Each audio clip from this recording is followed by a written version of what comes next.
July 10th, 2023 Town of Monroe Board meeting. Can we all please rise for the Pledge of Allegiance? I pledge allegiance to the flag of the United States of America and to the republic.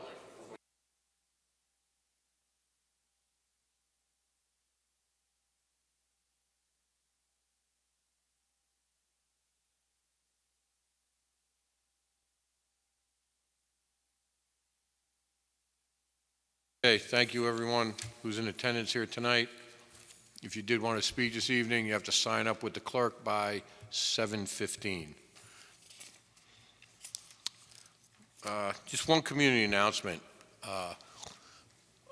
Today with our highway superintendent, we went up to Highland Falls to offer assistance for what they're going through up there. And I can tell you that the devastation you see on TV is nothing near what it is when it's in front of you. It was so bad, and some of the, I guess the word is mishaps, were very frustrating for them because they lost a sewer main, not lost it, but a sewer main burst sometime this morning, I believe, or late last night. They were staging their equipment down by the river, the Pompolano Bridge. They were doing some repairs on that, so that's why their equipment was down there. And the storm wiped out the road, so they can't get to their backhoes, trucks, whatever that they had down there. The mayor and the supervisor were obviously devastated. But as a town board, I asked that we help them in any way we can. We did offer our assistance. I believe they requested a couple of manpower men tomorrow. So Pat was going to attend tonight. He got tied up at another event. So I would, once I open the meeting, I'd like to make a motion to let us offer them whatever assistance they need. I know the governor was there prior to Pat and I leaving that specific area and going to other areas. I mean, there are roads washed out. There's cars overturned that were in people's driveways. We actually met a mom who was 10 minutes behind her husband and 3 kids. Her husband and 3 kids got home. She couldn't get home, so she had to stay at a friend's house because the road got washed out. I mean, it was just so devastating. So, I ask everyone here to keep them in their prayers. And what I will also add is, when we brought Pat Patterson on board back in September of 2022, we knew he was extremely qualified for the job of highway superintendent. He actually got 2 calls today from different municipalities asking for his suggestion and advice on how to handle certain aspects of it. And he was the former highway superintendent of Highland Falls. So up there, it was essentially like he was the mayor, and they were asking him questions about, hey, what do we do over here? What about this area? So, I was overwhelmed today, as I think anyone would be, and we just need to help our neighbors, and hopefully they'll get back on track pretty soon. But that one bridge that I was mentioning, which is the one that's closest to the Bear Mountain Circle, that bridge is probably going to be out of commission for 1.5 years, 2 years. And it was about it was about a week or 2 into being put back into commission because they had to do some repairs. They had a water tank, which was probably as circular as this room they could fit in. It was like 50 foot high, and it was sitting on a platform, and that platform had a bunch of dirt that eroded from that. So they don't know how they're going to deal with that, whether they drain the tank, whether they leave the tank there. That's obviously an engineering question. So please keep them in your prayers, and we'll do what we have to offer assistance, whatever it may be. So I will make a motion to open up tonight's meeting. Call the question. Bingham, aye. All aye. Cardone, aye. Again, aye. Okay. So I'd like to make a motion that we offer assistance to Highland Falls during this time of need for the devastation that they have been unfortunately having to deal with through the recent storm yesterday. All will second. Other discussion? Question? Bingham, aye. All aye. Cardone, aye. Again, aye. Okay, so moved. Okay, public hearing. Tony, we had one other community event. I spoke to Jen. Oh, okay, go ahead. Okay. Go ahead, sorry, Mary. That's okay. The Lions Club is going to be having a community garage sale. There was a constant contact that was also sent out today, so if you signed up for that, you can get more details on there. But basically, they're going to be asking people who make crafts or sell crafts to come and show their wares there, so we can have the public come and support them. And any of the funds that they make are used for local community events around here. They've done the fishing derby, they've done the kite derby, they've helped local churches. They've even have an international unit that sent some money to the Ukraine when the war started for medical equipment. So please check your constant contact, and we'll probably announce it next month, I guess, is the next meeting. But the date is Sunday, August 13th. It's at the Harriman Army-Navy parking lot. That's on Route 17M in Harriman. If you're a crafter or a person who wants to sell their wares there, it's $35 a space. And if you want it with a tent, it's $50 a space. So more information to come on that, but please come out and support the Lions. Thank you. Thank you. Thank you, Mary. One other thing I wanted to add, that all our residents should be proud of the leadership that we have in this county. Steve Newhouse was there yesterday and today, along with his staff. Vinnie Tancaselli, who is a Monroe resident, Monroe Chester, he's on the border, was present. Eric Denanga from the DPW in the county was there, as was Will Garcia, the undersheriff, and Paul Arteta, the sheriff. So it was, I think they added a lot of relief to what was going on there in the early stages and early this morning. So, that said, motion to open up the continuation of the public hearing for local law H-V1 of 2022 to amend Chapter 57 concerning the regulations governing tree preservation. Bingham will second. Call the question. Bingham, aye. All aye. Cardone, aye. Again, aye. So moved. Madam Clerk? Dennis Fordham.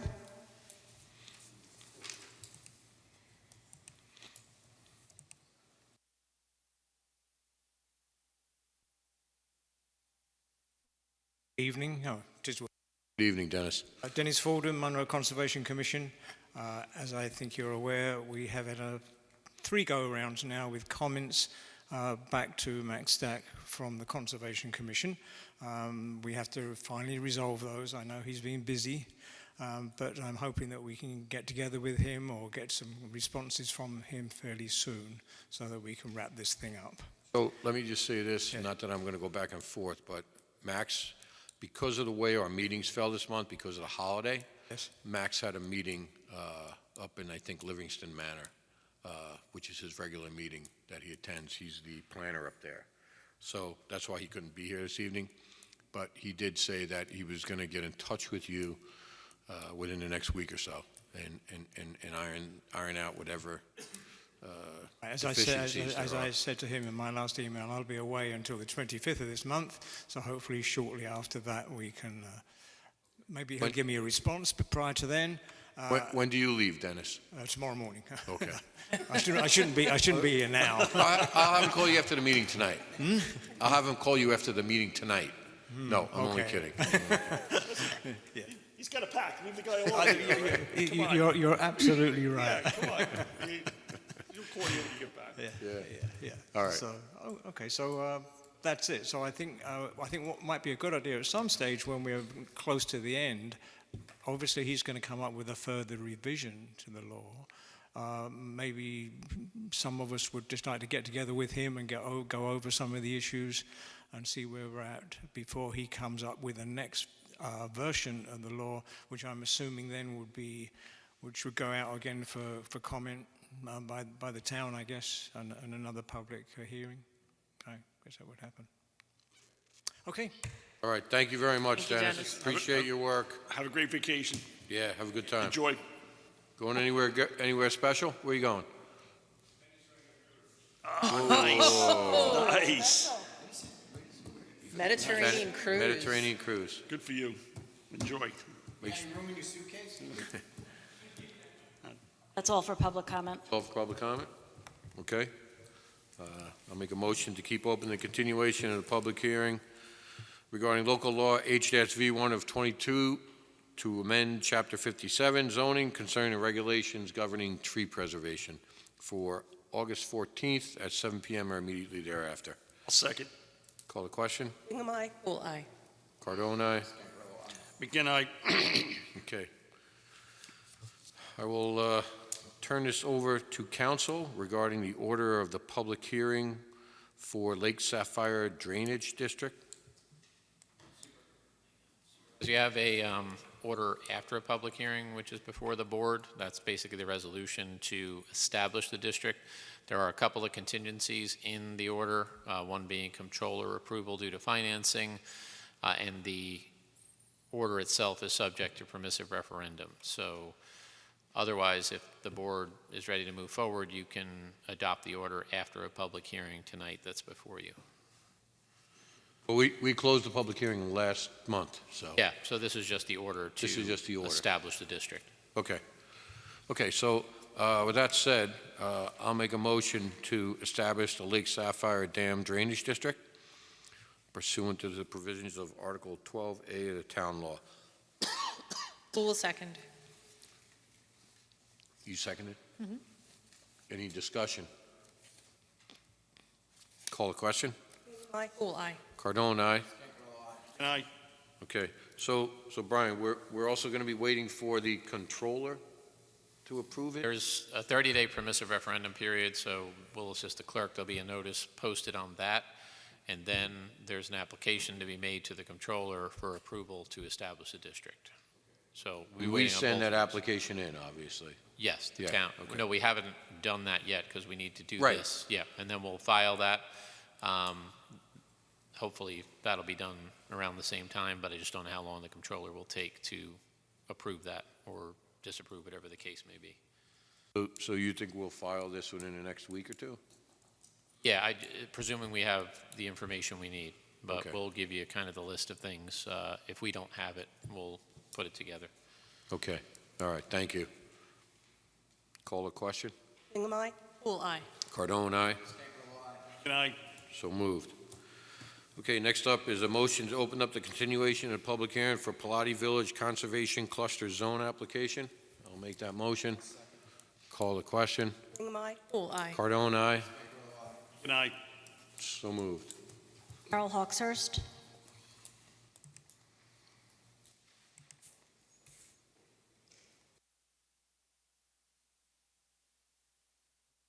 I hit the little face with the,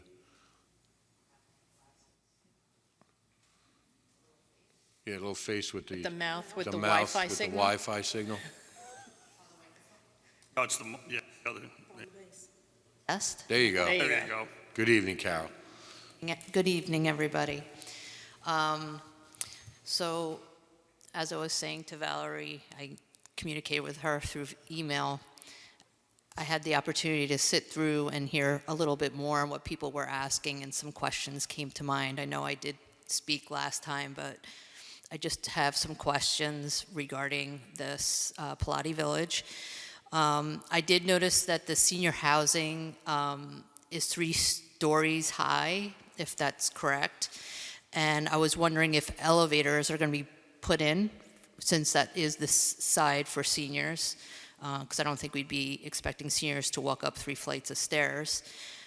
I also noticed that there weren't any garages or carports to park in during the winter. At least I didn't see that. And my suggestion would be, that maybe there should be. I was also thinking about that there's approximately 200 units consisting of 1 to 3 bedrooms. So I'm thinking that would lead to about 400 to 550 cars in that area, approximately, going in and out of that location, not all at once, but personally, I would like to see less units being proposed because there is such an increase in traffic already. And people move here to enjoy the country, not to deal with increased traffic. The other thing is I don't see the benefit of a town soccer field on Harriman Heights Road. Having that located there is also bringing more cars and traffic into that area if it is designated for the town to use. And knowing that area pretty well, I know that those roads are narrow and windy and not a good place to have a lot of traffic. Are the developers proposing to widen that road and put in more lanes? There aren't proposed sidewalks for people to be able to walk to stores. And isn't that the idea of having a development close to town? And isn't that the part of the concept of CCR?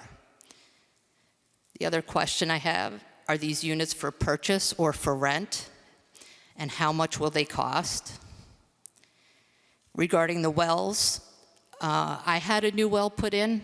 I live on Hawkshurst Road, Carol Hawkshurst Road, about 15 years ago, and the drillers had to go down about 400 feet, which was pretty far.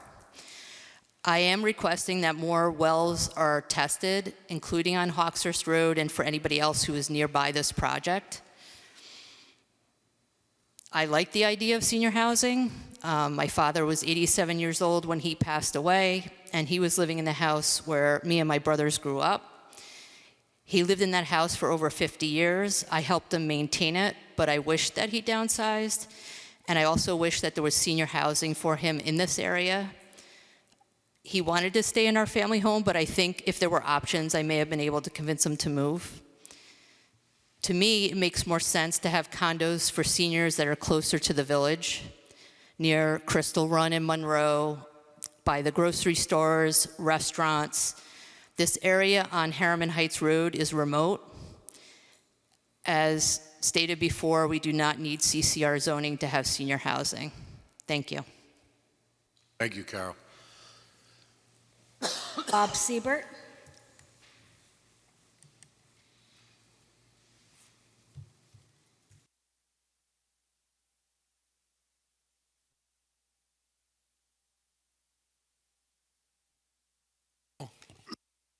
Hello, my name's Bob Seibert. I live about 1/8 of a mile down Orange Turnpike. I haven't been here very long. I've only been here about 35 years.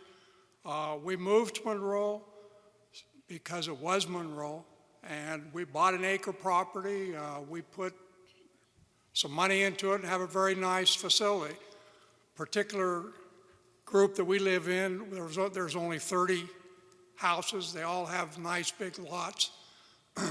Over 40% of them have now been replaced in the last 2 years. And I think we're just seeing this coming.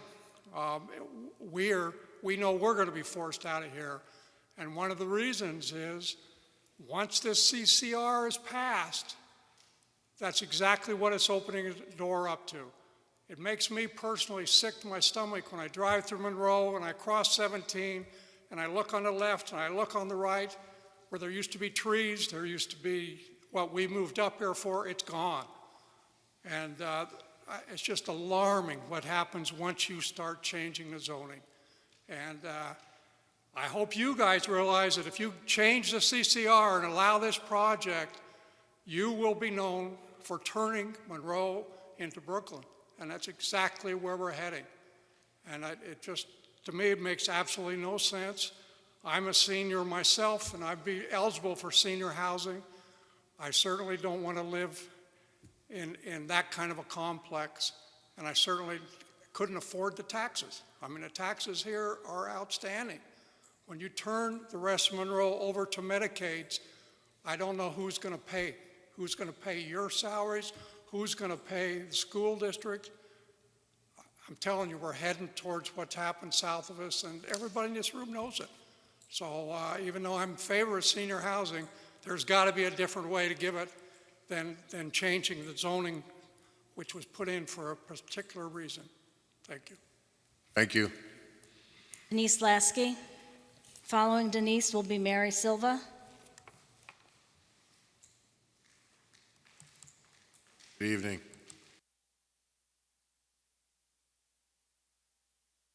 Am I on? Yeah, Yep. okay. We've lived in Monroe for 30 Denise, years. just state your name and where you live. Sorry, Denise Lasky on 17 Winchester Drive in Monroe. We lived in Monroe for 30 years, and we've seen a lot of changes. We've moved here because of the small town feel, the ability to live in a neighborhood and actually have our children play in the street and walk around without high traffic being a major concern, the lack of multifamily, multi-level housing. We love the neighborhood.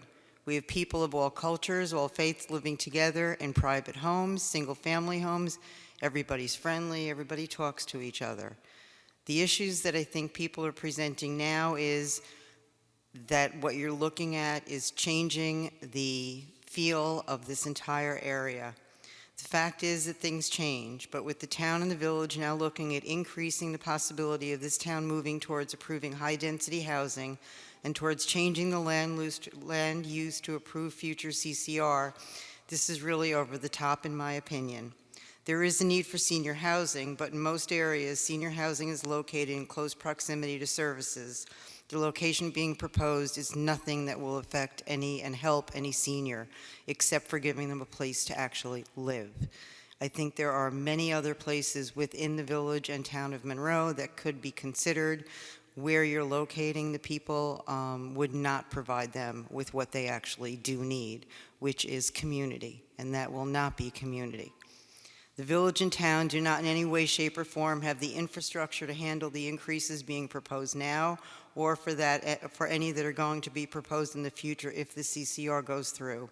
Again, in my opinion, the village and the board are looking to practically force those of us who love the small town feeling and the neighborly feeling to want to leave Monroe. If that's your purpose, you're doing a very good job. However, I don't believe that the majority of people living in the town or the village are in favor of this housing. And after all, again, in my opinion, weren't you all voted into your position to do what your constituents want rather than what the vocal minority are asking for? Thank you. Thank you. Mary Silva.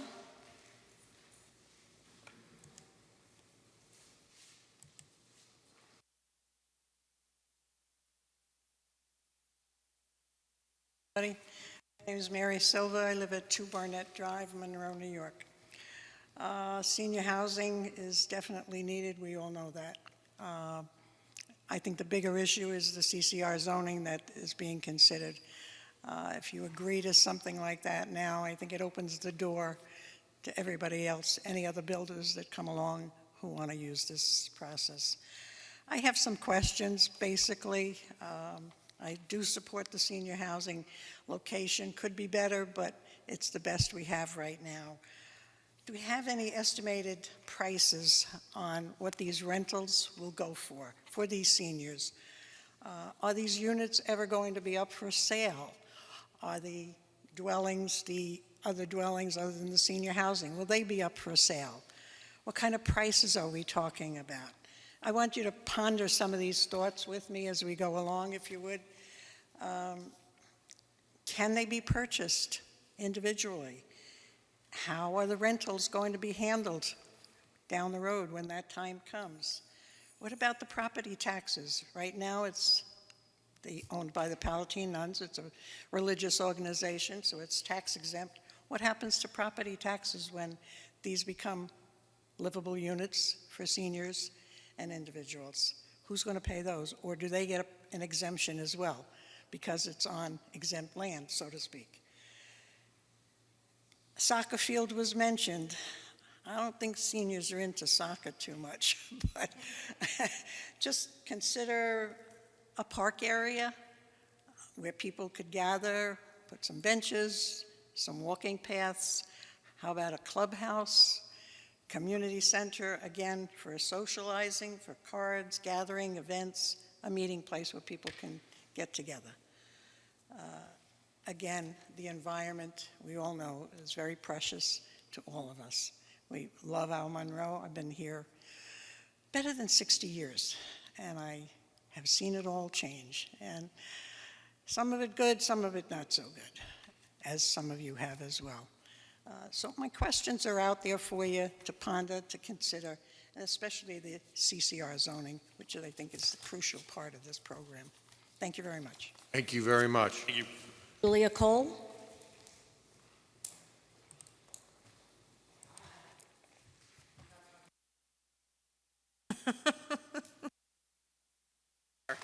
How are you, Julia? Hi. Good evening. Hi, my name is Julia Cole. I live at 615 Stage Road in Monroe, New York.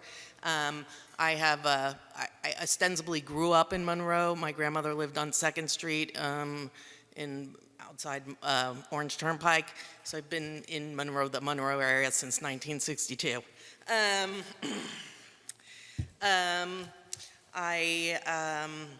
I watched the public hearing from the last public hearing. I spent a lot of time watching it.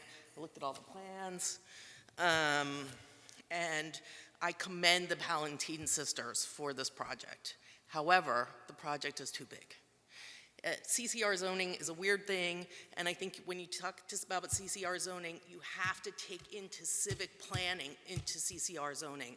If you want this area to become a more urban suburb, like, I don't know, Nanuet or something like that, then you have to have road services, and you have to change traffic patterns, and you have to do a lot. I mean, I live on Stage Road, I see the traffic, I'm literally on the road.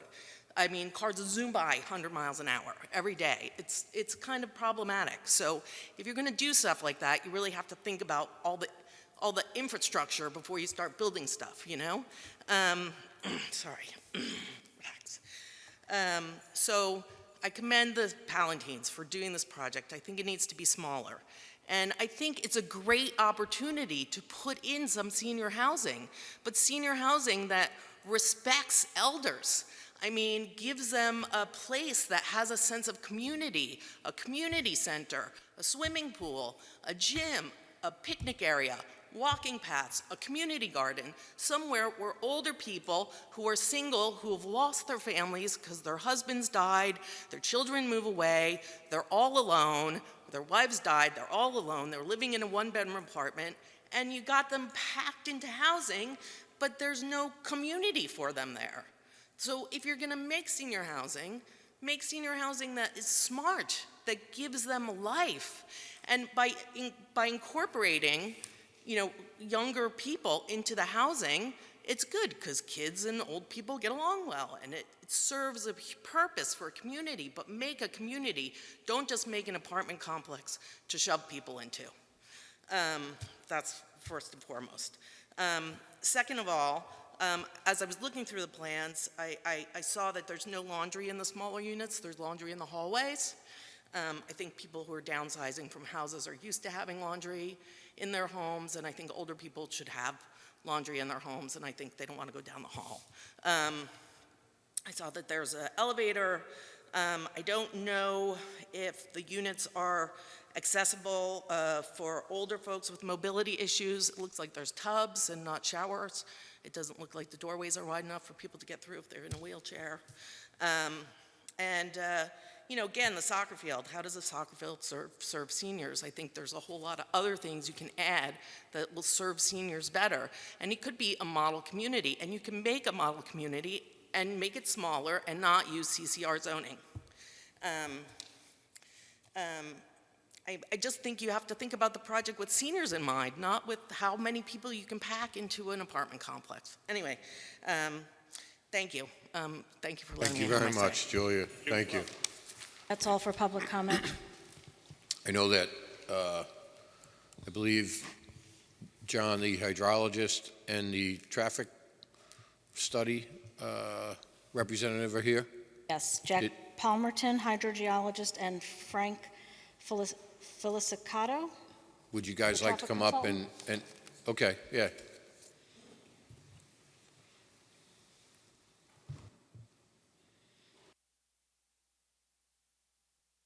Cardone and members of the board. My name is Bill O'Connor. I'm one of the developers of the property, and I want to address, I think, some other questions that came up that are not related to hydrology and traffic, though we do have our hydrology expert and our traffic expert to talk about water and traffic. There were some, I think, operational things that I might be able to address. Other things, I'm not sure I'm going to be able to address tonight, but at least we'll keep in mind and we'll get back to everybody. And if I missed one of the notes, then I'm going to ask you to weigh in again. I apologize, I'm not as good at taking notes as I used to be. First question was whether or not these are going to be condos or rentals. They're going to be rentals.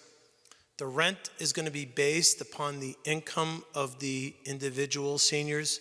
It's based upon 60% of their average mean income, which is required by law in order for us to do this project. But just to give you a sense, the rent's going to be about $1,000, somewhere in that neighborhood for a one-bedroom senior apartment. And again, the idea is to make it, quote, affordable under state law. The second thing that was brought up is that someone was under the impression there'd be about 400 cars. Based upon the traffic studies that we've done, we expect there to be about 107 trips, so to speak. I'll let the engineers address that more readily, but that's based upon the fact how much seniors use these cars, and also our own experiences that it's far less than that, but I'll let them address that.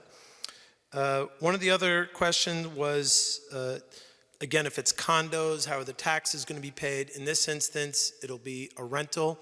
It will be under a not-for-profit ownership, but there will be some sort of a pilot program where there'll be some monies paid towards taxes. So in essence, the property which is currently not taxable will go on the tax rolls towards the pilot program, but I defer to the board to give us a little bit more information on that.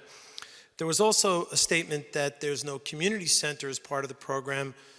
That's not the case. As a matter of fact, there will be a community center, and it will not only be open to the people who are residents, but also to the overall Monroe community, and that's part of our plan.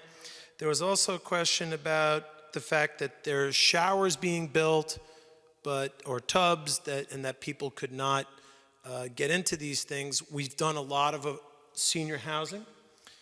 And by the way, I also recently learned from my wife that I'm a senior now.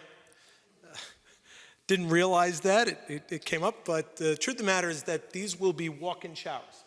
There will be step-in showers with a 4-inch lip so that they do comply with the New York State's laws on senior housing so that people can get in and get out of them quite readily. But again, I wanted to address some of the questions that came up that did not refer directly to the two engineers, but I'm now going to defer to our hydrologist to answer the questions about wells, and also our traffic engineers to give a little bit more details on the traffic counts. Thank you. Thank you. Thanks, Bill.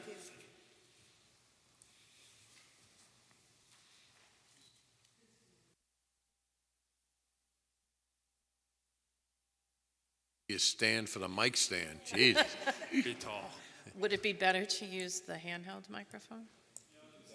Yeah, use that. Yeah, you could take that out of the stand there. Okay. I'm Jack Palmerton. I'm the hydrogeologist on behalf of Pilati Village. So for our well testing program, as required, we, ahead of doing our 72-hour pump test, we went around to different houses around the site. As part of our testing program, we tried to get at least 5 to 6 residential houses to monitor. I sent the site access agreement forms that we were able to get from multiple residences around the neighborhood and from other parts of the community. We ended up only selecting around 4 to 5 of the wells that were best accessible. We do this just to avoid any damage. So some wells that may be under like a deck or underneath a sidewalk. So we tried to do 5 to 6, but for this case, we were only able to get 4 to 5, and our work plan was approved by the town's consultant, Weston and Sampson, and back and forth with the county Department of Health. So they reviewed and approved our well testing program. I don't want to do it back and forth, but I do have one question. There was much concern that wells were not tested on Shadowmere Road. Were there any wells tested on Shadowmere Road? There were 2 wells tested on Shadowmere Road. Okay. You happen to know the, Yeah, it was 64, and I believe, sorry, I have it in the work plan, in the pump test Okay, report. all right, no but problem. It's 64 and 74, 80, I believe. okay. Yep, 88, you say? 88, yep. All right. Is that all? Yeah, that's it. Thank you.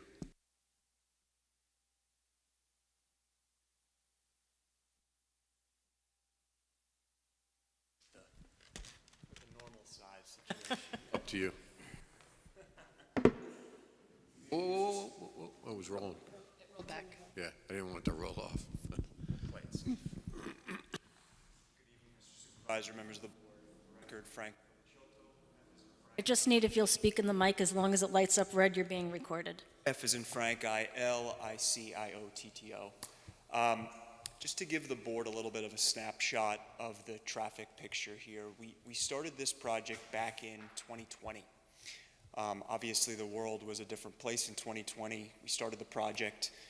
We did our traffic counts, knowing full well that we were going to need to calibrate them quite significantly. So what we did was we looked back to 2019, normal traffic levels, the way people travel the road, and we adjusted our data based on pre-pandemic traffic. That established the basis for all of our traffic studies moving forward. And then we layered on growth that's happening in the town, irrespective of this project, as well as this project. This traffic study was reviewed by the town's consultant, AKRF, 4 different times. They produced 4 comment memos. Some of those comment memos had upwards of 30 comments on them. We've addressed all of their comments to date. In addition, because Harriman Heights Road is a county road, we needed to secure Orange County DPW approval for the driveway accesses on the road. We met with them in 2021 on the site itself.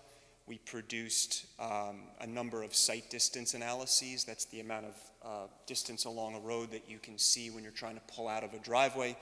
That's their primary concern, is are the driveways designed properly for the traffic that needs to come in and out of them. We were able to secure their conceptual approval, which was basically, conceptual approval is essentially their way of saying, we're in agreement with the driveway locations, we're in agreement with the amount of traffic that they're going to serve. Come back to us for a permit once you have your full engineered plans figured out. So we have their conceptual approval. That was also part of the review last year with AKRF. Traffic levels at this site, so car ownership is very different than impact from cars. Yes, there could be several hundred cars owned by people on this development if it comes to its full fruition. But the amount of traffic that actually uses the road at one time is far less. And Mr. O'Connor mentioned 107 peak hour trips. That's the worst case peak hour on any given day. That's how much traffic would be coming in and out of the site. So that's total ins and outs for both properties on the north and south side of Harriman Heights Road. That analysis, when it's layered onto the existing roadway, does not show a degradation in level of service. So the level of service on the roadway today will be maintained with the project. That was a significant part of your consultant's review last year. So that kind of hits the project from a very high level. I'm happy to answer any additional questions that the board or the public might have about where we are. Can you just talk in layman's terms Sure. about level of service, what that means? Sure. So in my traffic parlance, we grade roadways on a scale of A to F, A being the best, F being the worst. The level of service at the intersection, let's say, of Harriman Heights Road and Orange Turnpike is about a B. So it's a very acceptable level of service. It essentially means that on average, a driver can expect about 15 seconds of delay when trying to turn onto or off of that road. And that level of service will be maintained.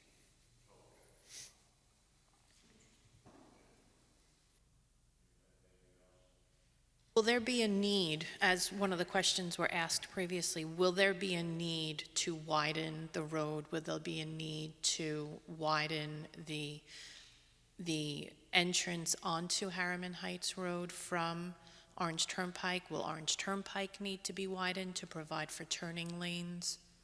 It won't, no. That analysis was done. The roadway is of a significant, or is of an adequate width to accommodate 2 lanes of moving traffic with the additional traffic from this development. Would not need 2 lanes in each direction. And the 107 vehicles during peak hours, was that coming into the development? Was that coming out of the development? That's both? Enter and exiting. And is the expectation that the traffic would be heading toward Orange Turnpike, or would it be heading toward Harriman? That's part of the traffic study. So what we assumed is that there will be traffic going both ways, depending on your pattern. Some of the non-senior housing units, those people could be commuters via train. You know, those people are going to be heading a different way. Senior housing, you know, in the definition of senior housing, sometimes you think of different people, but you could very well have people who are still working in those units, but they might be commuting at a different time, and they might be commuting via a different way, so they could be going up Orange Turnpike. So what we did was we took that total 107 trips, and we distributed it throughout the roadway based on where people could logically go. So you're not taking all 107, putting it on one intersection, for example. They're not all going the same way. So it's distributed out. Or corrections. Correct. So that's why, you know, you see 107 trips, but if you're coming and going in 2 different directions, and that's, to the supervisor's point, 4 different ways, that impact starts to get whittled down because you're distributing traffic out. And this development has multiple driveways to come into and go from, so again, you're not burdening one specific location. I have a question. Talking about seniors, because I'm one of them, response time. How do you put that into your analysis? Because a senior's response time to make a left-hand turn against traffic could be very different from somebody who's 20 years old. Please address it. So it's a great question. The analysis, getting deep into the analysis, it's based on a fairly conservative perception reaction time of 2.5 seconds. So that's the amount of time that the eye perceives it and then sends a decision to make either a turn or to wait for a gap. 2.5 seconds is actually a pretty long time. And that's what the industry standard is based on. That's what we use all the time. Speaking to the mic a little bit. That's what we use all the time. The Thank you. 2.5 second perception reaction time is fairly conservative. So it addresses really the whole gamut of drivers. Ours is about 0.5. Gap and goes. Anybody else? Councilman McGinn? No? I'm fine, thank you.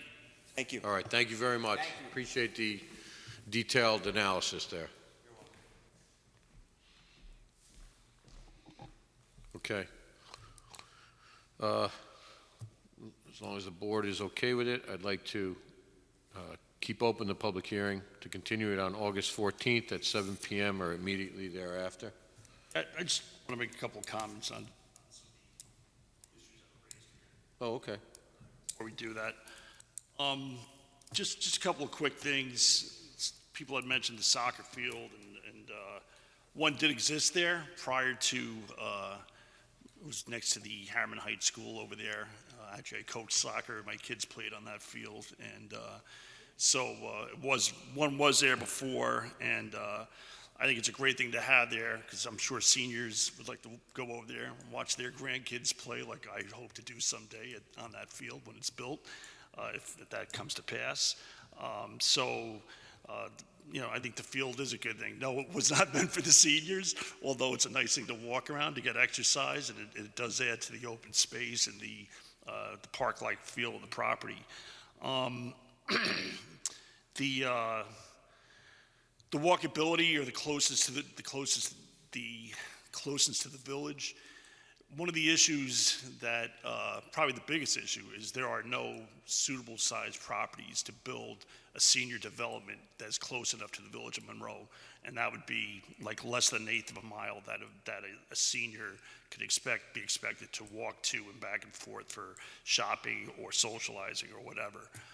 So I think while that would be a nice thing, everything is built out that's close enough to the village for that to happen. We have a very good and active dial-a-bus program here. I would expect that that would be increased in that, we have scheduled stops as well as paid service that people can come and, call for at specific times. So that would definitely be something that we think would benefit those seniors because they aren't close to the village, but they will be able to get there or any shopping area or any other area in the town that they need to get to. And, there seems to be a misconception about the CCR, and someone had mentioned vocal minority. The CCR was brought about not because of any vocal minority or any developer or anybody coming up to us asking us to do it. We instituted it or came up with that after consulting with our town professionals, our planner, because we realized the one thing we had seen in this town over the years, and the gentleman over there had mentioned it, is that once these projects were built, the town had very little control over what was done there. So I think the planning that we came up with was very robust, tree codes, things like that, clear cutting, to make sure that wouldn't happen. The CCR gives this board, or any board that's up here, unprecedented control over size of housing, types, occupancy, makeup, and it incorporates recreation and open space into it. It gives the town the ability that it never had before to make sure that it doesn't turn into what the gentleman was saying over there about, clear cutting and apartment buildings and all that. So while it is classified as perhaps high density, it's not high density in the sense that you would see going up in some other areas in outside of Monroe and certainly elsewhere in Orange County. And we looked at housing, what the housing trends were. And the housing trends were rental apartments, townhouses, and things like that. When people start building individual houses, you get developments that are just suburban sprawl, like we've seen in other areas of the town, over by ShopRite and stuff like that. So just, the CCR's got a little bit of a bad rap because of some, what people have put out there, and of course it's their right to say that and say whatever they want about it. But at the heart of it, if you read it, you'll see that it's got very, very positive aspects of the fact that it gives us unparalleled control over what is built, how it's built, and how it's occupied. So please keep that in mind and keep an open mind as we go forward through these public hearings. Mike, one other point regarding CCR is that I think there's a misconception out there that the CCR could land anywhere in the town. That's the biggest fallacy out there. There was only 3 or 4 locations, I think, 4 locations we determined it can happen. One of them, it could only happen if we sold the property, and we're not doing that. That's on Mine Road. We're not selling the property. The other location was over on Seven Springs and Pilati, and right here on Rye Hill. So it's not like the CCR is going to be landed in 20 different locations in the town. That can't happen based on the way the law is written. Each application, of course, there's only been 2 at this point so far since the law was enacted back in 21, are decided on their own merits. All right, only one of those projects has gotten to this point so far, And that was after 18 months before the planning board. So this is not a willy-nilly, hey, let's just, cut down trees and build, apartment towers. That's not what this is about. And we're doing it to protect the character of this town, not to ruin it. So just keep an open mind as we go through this. I encourage you all to read the law. It's on the website. If you look at it, I think you'll see that there's a lot of protections built into it that will preserve this community and not let it, not make it worse. So just please keep that in mind. Okay.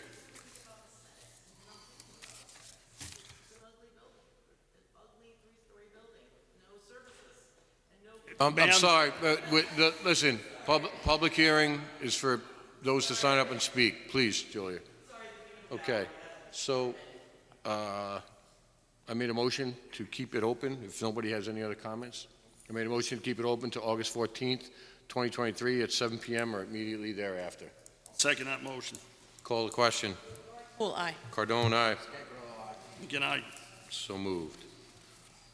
Okay. Item 5.1 is the acceptance of the June 21st, 2023 minutes. I'll make a motion to accept minutes. Any other discussion? Who will second? Okay, call the question. Hingham, aye. Poole, aye. Cardone, aye. Aye. Oh. Go ahead, Sal, I'm sorry.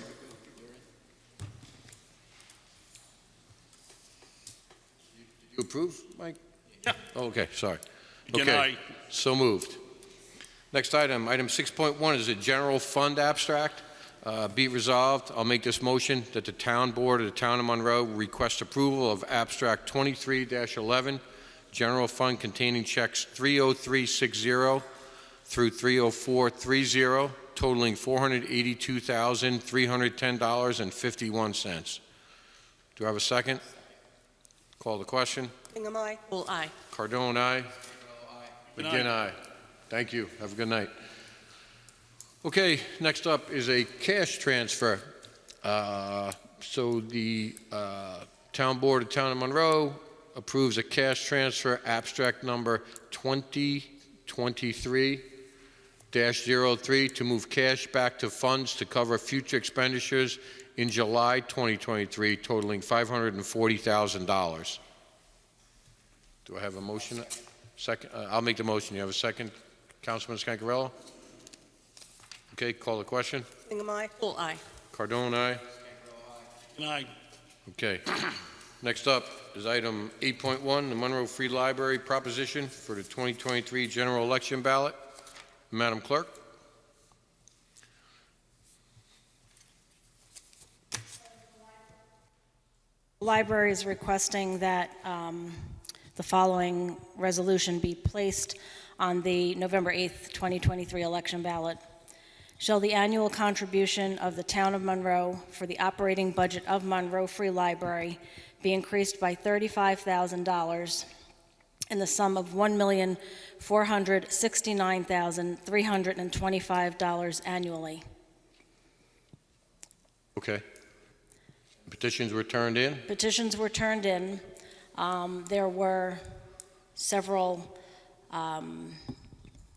discrepancies, Deficiencies? deficiencies.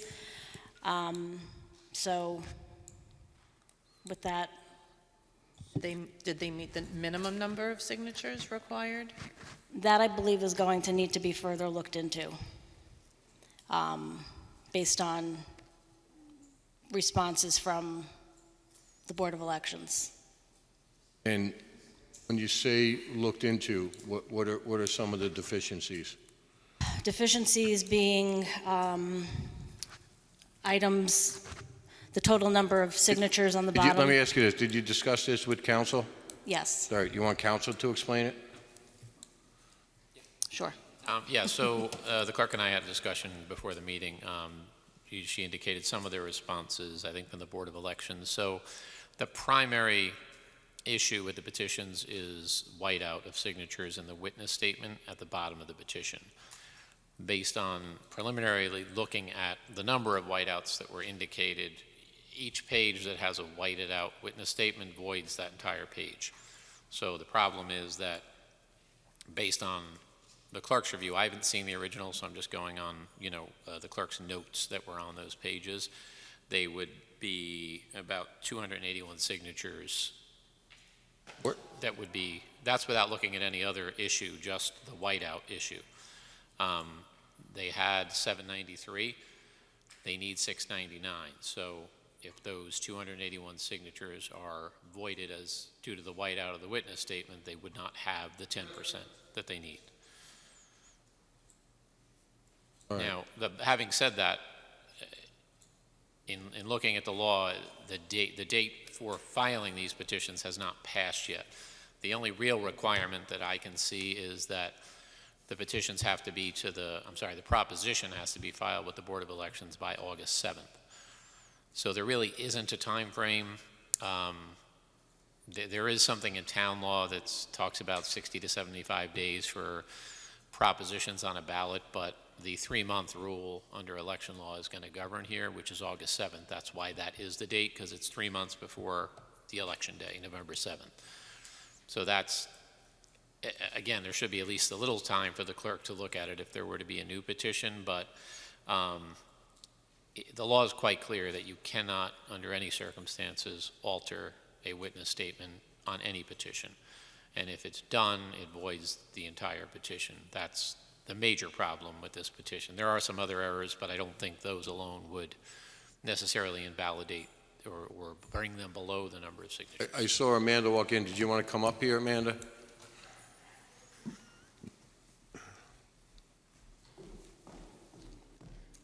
Good evening. Hit the little face on the, down below. Oh, There you go. Okay. Amanda Primiano, 37 Summit Street, Monroe. Yes, there are whiteouts for the number of signatures. So we have several board members as well as Monroe residents, such as myself, who collect these signatures. When people are out in the public, they say, oh, yes, I am a Monroe resident, but it's Chester or Blooming Grove. So we cross those out. We don't white them out. We cross those out. But the number at the bottom is where we whited them out to put the correct number. We did not white out signatures. We did not white out people's addresses, just the number of verified signatures that are on that sheet, because it would not be accurate. I mean, I'll defer to counsel here because this is above. Now, listen, I'm not, for a minute, I know there's probably no bad faith here at all. I know the whiteouts, it's happened before. I've actually dealt with this exact case in another library petition in another town, and it went to court, and the court rejected the petitions, because the problem is you can never, after a witness has witnessed signatures and indicated a number, nobody can go back to that petition, cross signatures out, and change that. What's supposed to happen is, if those people are improper, the clerk or whoever reviewing the petitions would strike those signatures and say, okay, now instead of 20, only 17 are valid. But a witness statement can just never be altered or whited out unless, at the time it's done, the witness themselves initials, does a line out, initials the change, and then submits it.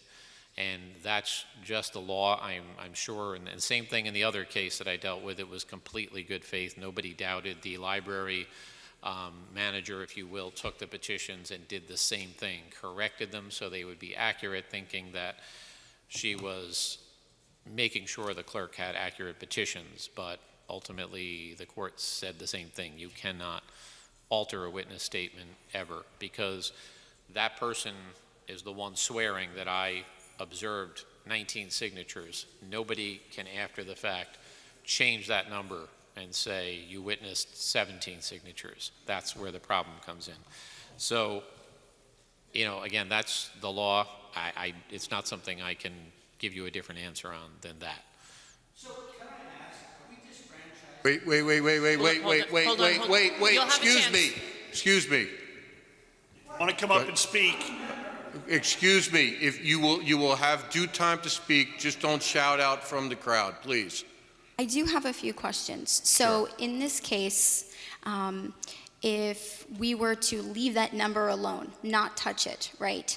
Not cross anything out, but do our own due diligence, because that's what we do. We use parcel search, and we check the addresses. If we were to, on our own, keep a mental tab of, like, let's say we make a photocopy of it, and we know on our sheets which are crossed out, and we left the number as it is, as that person who witnessed it, would that be okay? I mean, would you then go and cross it out? How would that work? So, first of all, I don't know, do you have the original petitions unaltered? I do.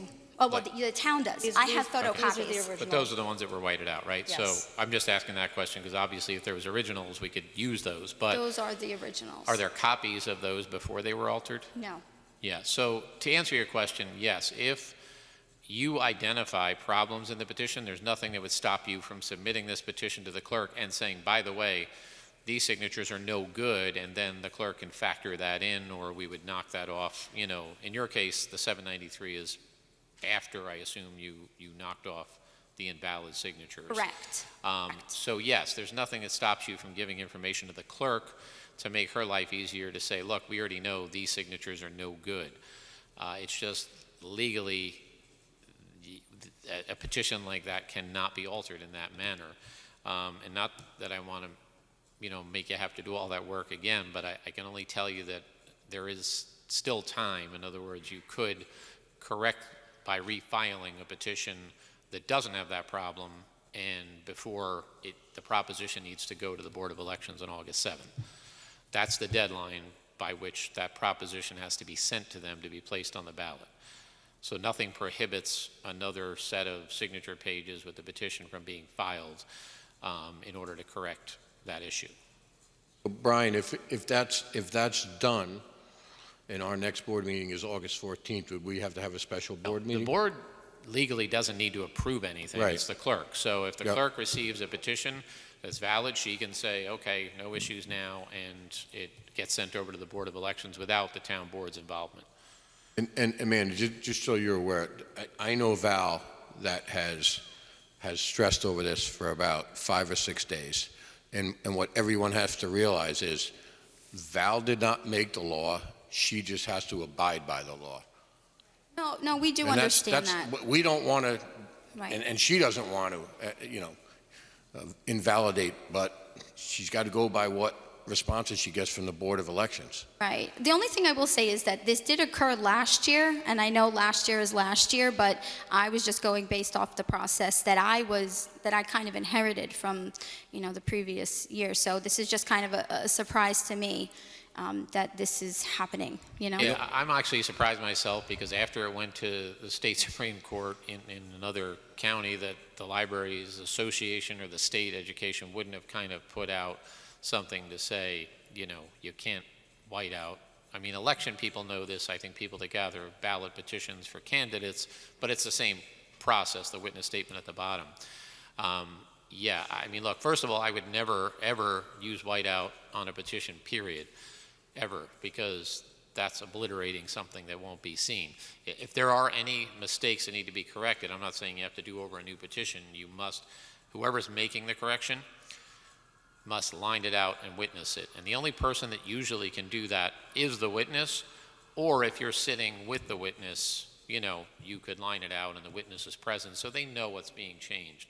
And I understand, again, the good faith. The problem is what can happen on the other side if petitions like that are accepted is the potential for fraud because, the town, and I don't know what happened last year. I don't remember being asked, but I know in this case, the Board of Election had already answered the same questions in the same way. They said the whiteout pages just can't be accepted. And I can't disagree with that because I handled the case with the same problem exactly that happened here. Plus, I'd imagine we give somebody an easy, if they wanted to impose the budget, to bring suit and have it thrown out based on that. And it's an easy way to do it. Someone in the community or somebody else that just wants to, Yeah, it's not a gray area. Let me put it that way. Yes, it's an easy one for them to get rejection. all your work kind of thrown out the window because because of that, so. I mean, 793 signatures was a lot of work to get I can done imagine. in a short window of time. My board was tirelessly out there trying to collect those signatures, and it was a challenge. I mean, we just made it the day before. We got above what we needed, but we were nervous that we weren't going to make it this year. So if the board does not need to vote on it, what date do I need to give it to you in time to get it to the Board of Elections? I'll certainly work with the clerk if assistance is needed to review them. I got to see what day. I mean, frankly, I'd give you a day as long as we get them in time to send them over. August 7th is a Monday. So I would probably say that Friday, my birthday. But I will look at the petition. But I will spend my birthday reviewing them if we can get it done, But that's really the only guidance I think you'll need is that, again, if you know there's problems and the petitions come back, just do a separate list and say, these are the problems, or make a photocopy of the originals and mark up the copies, not anything on the originals.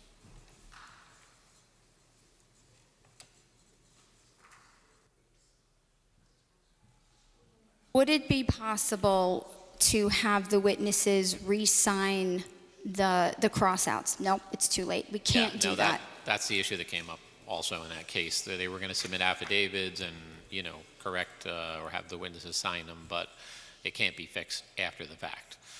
So any page that has the whiteout at the bottom is not qualified. Would you be able to give us a copy so that we know which one? I mean, I can go back. Yeah, I can't see which ones are whited out because Yeah. I have copies. Yeah, so. I understand. You actually, on most of them, you will be able to tell, but the clerk, I think, has marked pages that show, so she can tell you the pages. Give her the page numbers, right? Yeah. Right, you can give me the page Or numbers, you can, right. I believe she had them sort of marked as signatures whited I out. thought you so- didn't have a copy of. I have a copy, Okay. but you have the originals. Okay. I don't know She if has the a whiteout Post-it, would show like up. She has a Post-it on each page that has whiteout signatures, so Okay. you'll know anything that says signature count whited out, Right. that page is no good. Okay. So how many signatures, when you knock out those, would you actually? Again, it's around 281. There are a couple other, I don't think they amount to a lot of signatures, but you have a couple of pages where the witness signed on May 29th and you have a signature in June on the petition. That signature, not the whole page, but that signature is not going to be any good. I can't remember, do you know the other ones that? Some were the address, and then say it was a spouse, they put quotations underneath it. They need to write out the whole address.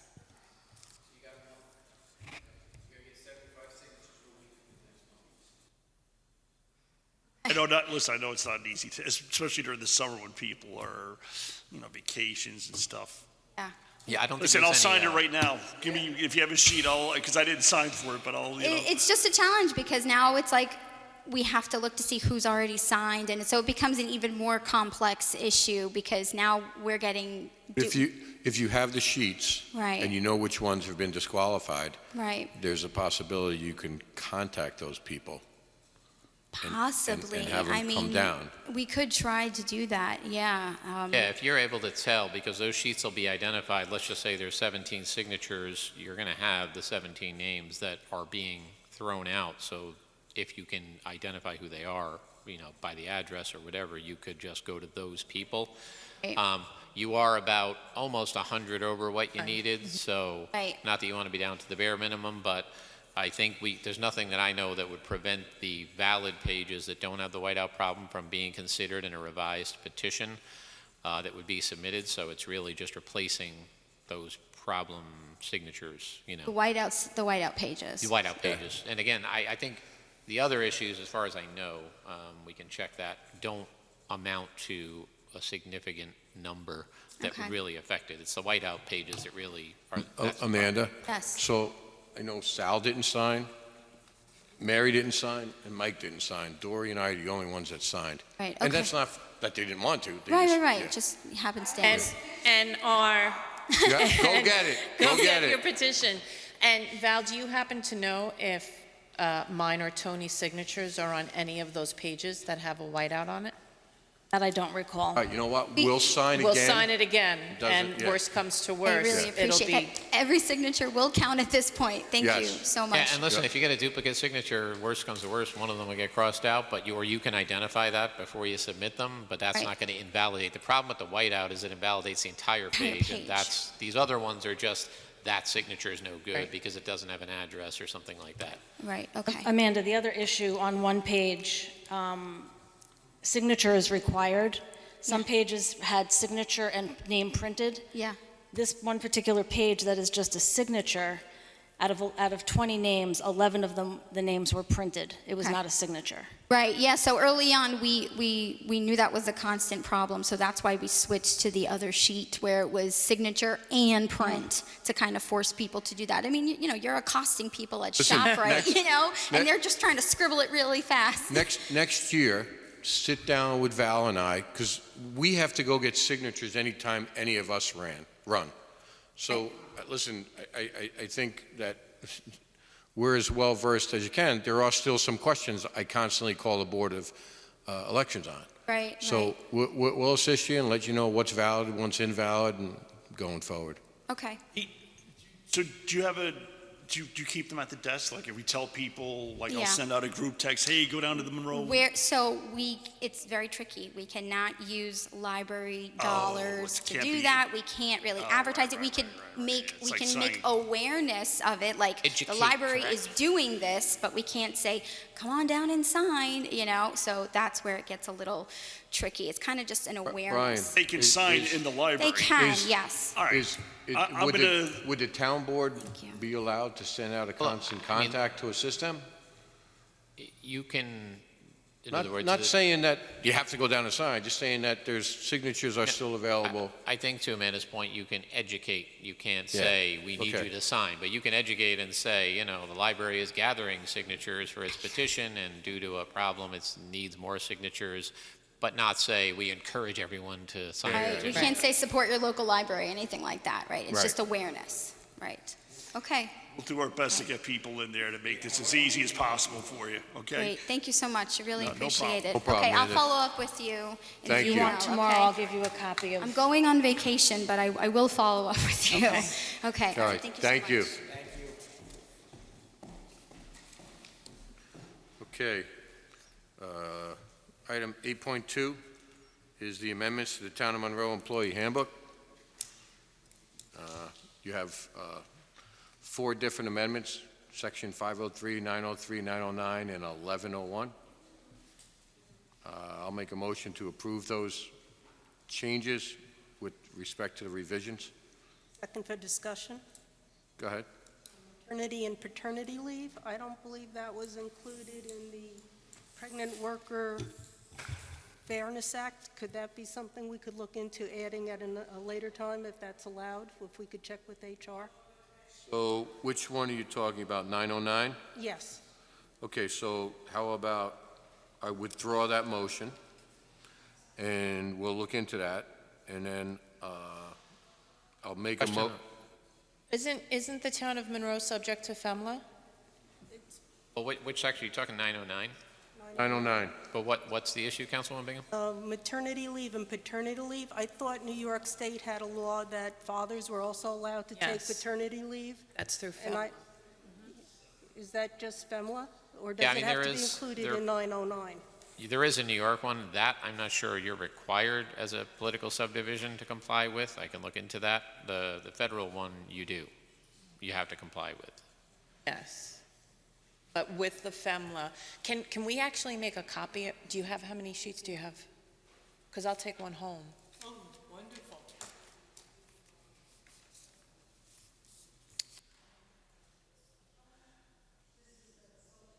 No, I know. It was all rained out. In fact, is there an extra copy? I'll take one too, because I don't know if the girls in the finance department and some of the other people signed. All right, I'll make a copy just before we leave. All right, There's plenty here, though. okay. All right, so getting back to point of the matter, Brian? I was just saying, the federal one you have to comply with. I'll confirm it, but I think the state one, as a political subdivision, you may not be required. And even if you were, I think they run, in other words, the 12 weeks, for example, is going to be the same under either policy, but I'd have to look to see if there's really a difference that's going to have any effect on the town. So if you want to hold off on that one, and we can look at the New York law and see how that would play in. I mean, the FEMLA would cover maternity and Okay, paternity. so I'll make the motion to approve section 503, 903, and... Well, let's do this, Supervisor. Still approve 909 because you have to comply with that, and then if we need to modify it for some purpose with the New York provision, we can do that, but I wouldn't leave it out. I'd still adopt that because it's going to apply regardless. Okay.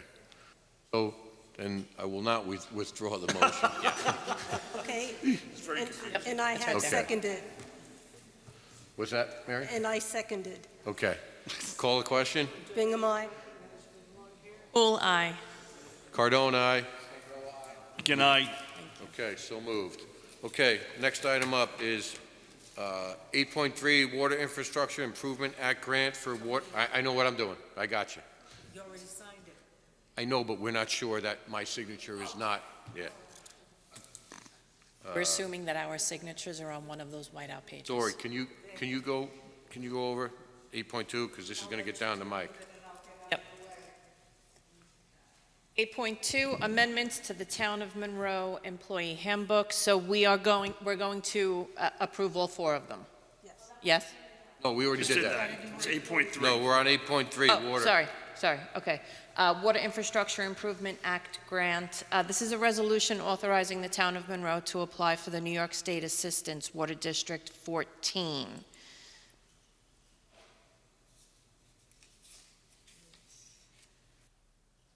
So I'm making a motion. I can just read the now therefore be it resolved? Yeah, that's fine. Yes, okay. Now therefore be it resolved that Section 1, the above whereas clauses are incorporated herein as if set forth in full. Section 2, the town board hereby authorizes the town supervisor or his designee to submit an application to the Environmental Facilities Corporation through the Water Infrastructure Improvement Act Grant Program for the infrastructure improvements at Water District Number 14. Section 3, the town supervisor and any other official or employee as directed by the town supervisor is hereby authorized to take any and all necessary actions to carry out the provisions of this resolution. Section 4, this resolution shall be effective immediately. So I make a motion that we authorize the town supervisor to sign this application. Call the question? Poole, aye. Cardone, aye. Good night. So moved. Dory, you did that so well. We're going to go Want with me to you do the with next Water one, District too? number 10. Item 8.4, Water Infrastructure Improvement Act Grant Program, Water District Number 10. Now therefore be it resolved that the above whereas clauses are incorporated herein as if set forth in full. The town board hereby authorizes the town supervisor or his designee to submit an application to the Environmental Facilities Corporation through the Water Infrastructure Improvement Act Grant Program for the consolidation of and infrastructure improvements at water districts of Arrow Park, number 8, and number 10. The town supervisor and any other officer or employee as directed by the town supervisor is hereby authorized to take any and all necessary actions to carry out the provisions of this resolution. This resolution shall be effective immediately. I make a motion that we allow the town supervisor to sign this application. Bingham will second. Call the question? Bingham, aye. Poole, aye. Cardone, aye. Good night. Okay, so moved. Thank you. Good night. Thank you. Thank you. No problem. Good night. Good night. Thanks. Okay, item 9.1. I know Councilman McGinn and I spoke about this over the last couple of days. He's waiting on a couple of aspects of the fire alarm. So we're going to table it to the next meeting? Yeah, we'll table it to the 14th. There's a couple of issues, one being, so we're going to be switching over from landline telephones to voice over internet, and it's going to be a matter of how a system is going to interact with that, and whether we maintain just a landline for the fire alarm system for safety purposes, whereas you lose internet more than you lose landlines, you know, or have some type of redundancy built into it that you still have both. That if you do have a fire, the alarm actually goes to central station and the proper authorities are notified and all that stuff. So I'll have answers and hopefully we'll be able to vote on this at the next meeting. All right, good. Thank you. You're welcome. Okay, public comment? Actually, Supervisor, I have a motion from the floor. It's regarding Monroe Lakeside Fire and Rescue, their garage sale.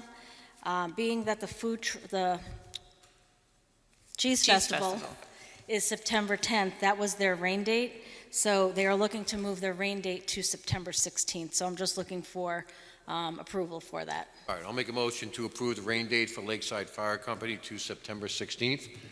Bingham will second. Call the question. Bingham, aye. Poole, aye. Cardone, aye. Good night. Thank you. Okay, so moved. Thank you, Val. No public comment? No public comment. I'll make a motion to go into executive session to discuss, Litigation. What? I said, what else? Litigation? Litigation. Yeah, litigation and personnel matter. Okay. Yeah.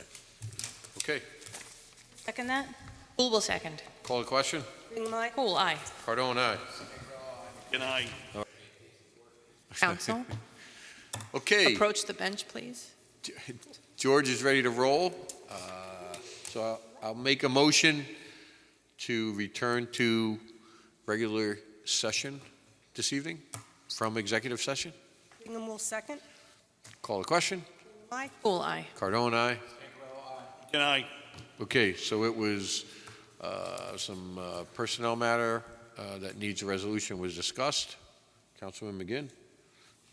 Hey, I'd like to make a motion that we give a pay increase to our new head bus driver, Ed Morales, in the amount of $2,500 for this, starting with the next pay period, Next full pay period. next full pay period. Okay. I'll second. That's based on his performance and since he's taken the position and to compensate him for his new duties. Seconded by Councilman Scangarello. Any discussion? Call the question. Bingham, aye. Poole, aye. Cardone, aye. Good night. So moved. Okay.